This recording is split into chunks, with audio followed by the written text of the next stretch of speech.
And then she rips her mask off. And we were like, what?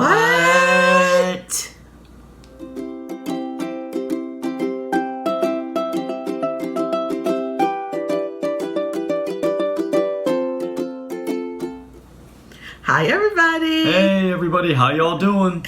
If you don't already know, my name is Kathy. My name's Tom. And we're the Marvelous Donohues. Marvelheads. Season's greetings. Welcome. Welcome is right. And I think we should be saying Happy New Year. Yes, we should be. Happy New Year. Happy New Year, Make some everyone. resolutions out there, everybody, like resolving to watch the Marvelous Donohues. I like that. That's a good intro. And speaking of intros, let's do a quick shout out to all our subscribers. We thank you so much for tuning in. You make our channel what it is, and we thank you for that. And watching us in our videos. And we also want to shout out to our ESL learners. Yay! Bienvenidos, amigos. Konnichiwa. And bonjour, mon ami. I like that one. That is his favorite. And today we're going to be diving right into episode 5. Whichever way you want to.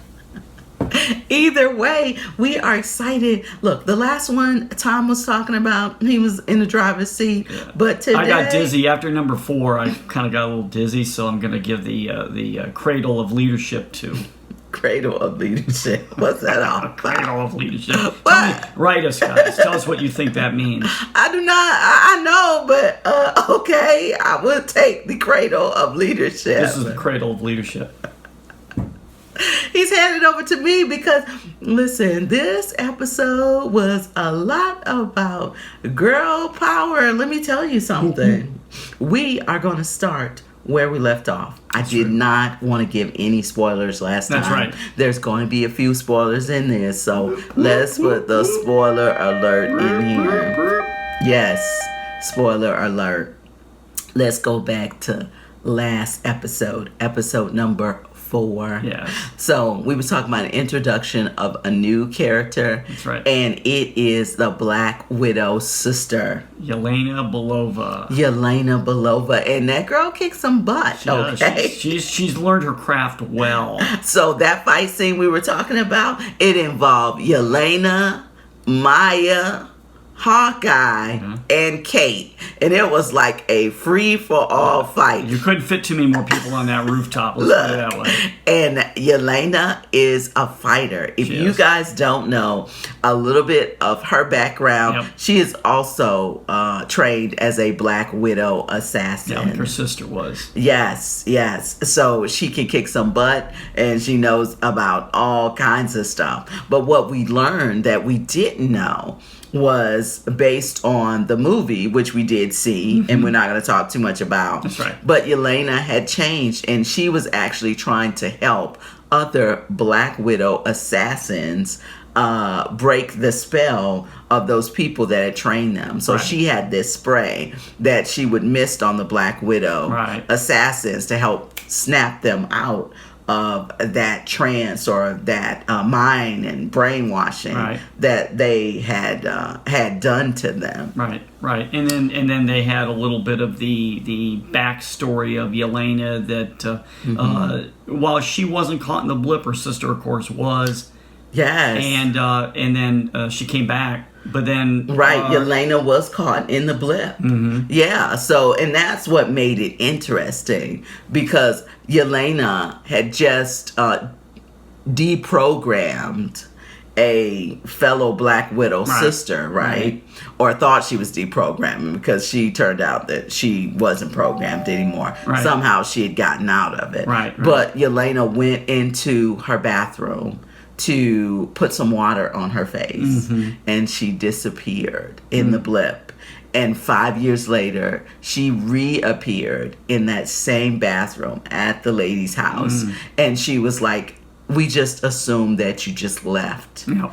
They didn't know, but then they realized people had been blipped away. Right. And that Yelena was one of them. She blipped away. Right. And her sister didn't. Right. Black Widow was still here. Right. And then imagine coming back and finding out that your sister that you had just connected with. That's another plug for the Black Widow movie. So please watch it. Yeah, so you can know their story. And she comes back and thinking that she was going to have this relationship with her sister. Right, exactly. And she's dead. Yep, that's right. So now we are on to the rest of the episode. That's right. That's her little Yelena history. But I'm telling you, that girl is cool. Yeah. But after the fight, Clint realizes that Kate Bishop is good, but after that fight with Maya and the whole dynamic change. The whole dynamic change. He was afraid of her getting hurt. Right. And I remember in the last episode, he talked to his mom, and mom's like, "Please, keep my daughter safe." Yeah, she's the only one that I have left, and he felt like he couldn't. He was like, listen, get out of here. Yeah, get away. This is dangerous. I've already lost one person. And I'm not going to lose you because you're young and you don't realize just how dangerous this game is. Yeah. People are playing for keeps.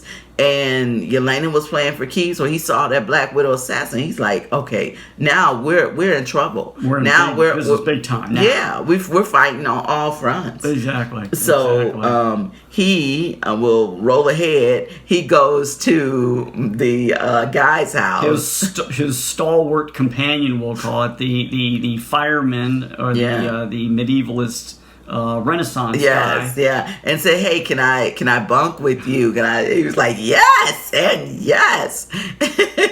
Yes. There were some funny parts in this episode, and so and then he's doing that, and then Kate, of course, on her side, she goes home to mom. Right, and she talks to her mom. She says, hey, I've got some reservations about your fiance. And they just have this real heart-to-heart. And her mom's like, listen, you're going to get hurt. Yeah. And she's like, no, I'm not. First she's like, okay, I'm not going to do it. Then she turns into full-on stalker with calling Hawkeye over and over again.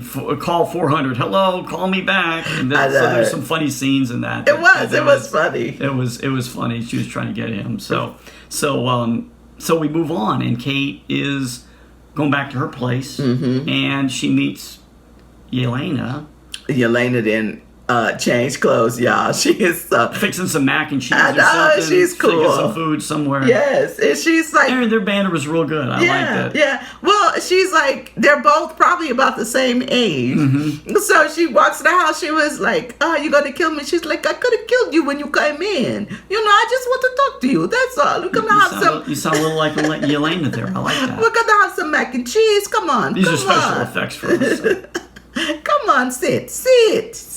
And she's adorable. And she was very polite, very respectful, a very elegant assassin, I guess we'll call that. Well, I mean, she has nothing to lose, Right. So because she's not after Kate. No. And she tells us, she says, listen, you think Hawkeye here, he's a hero? No. Hawkeye's not a hero. He's murderer. He murdered my sister because she actually believes that. Yeah, she heard some hype. She heard some stories about and she didn't know anything about their relationship. Right. She didn't. She thought that he was a murderer. He was trying to save himself. Right. So she doesn't know the true story. And I felt, in this episode, I felt a little sad for Yelena because, she had a part in the episode where she's like, we're defined by what we do. That she feels, and how many of us feel trapped by maybe what we're doing and who we are is what we do, kind of thing, know. So. And now she's basically a killer for hire, But it was so funny. She's sitting there eating. She was like, you done? She want to put some sriracha on her mac. She was like, I love the hot sauce. So tell me, what I'm here, what should I do? I want to see some stuff. First time in New York, okay? Yeah. So, but she's like, tell me. Then she gets serious. I'm going to kill him. So please, stay out of my way. You seem like a nice girl, No. We could be friends in another circumstance. I know, exactly. Right? Some girl talk. We do some stuff. What should I see? But I feel like that Kate began to see, that there are different dimensions to this so-called heroism. Right. There's danger, but there's also a whole lot of different players Right. that you don't see or you do not know. And everybody has their own story. An They have agenda. their own agenda, their own story, and I guess their own perspective. And I think that's one of the idealistic things about youth is that Kate was more like, oh, I just think this. I remember Hawkeye, the Battle of New York, and I Right. saw him fighting. Oh, yeah. And I Yeah. idealized that. Exactly. And when she was in her room, and we're just jumping around, guys, giving you bits and pieces, because we found that before when we just went through and told the whole story, it had a lot of spoilers, which this does, but the character development Right. is really important. And It is. we go into Kate's room, and we see some of that in the intro. Right. But she's sitting there, and she's looking around. She's like, sees her little arrow or little bow that she started with. Her mom gave her gave her. Sorry, you guys.